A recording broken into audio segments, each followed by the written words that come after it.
فايش قلت له؟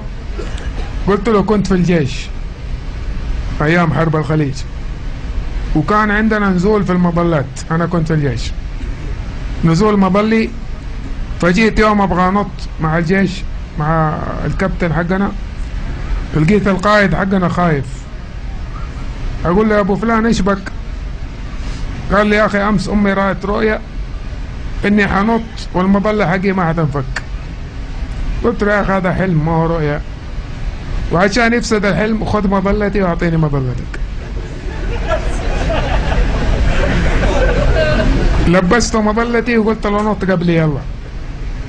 نط فك المظله انفكت، نطيت بعده فكيت المظله ما راضيه تنفك،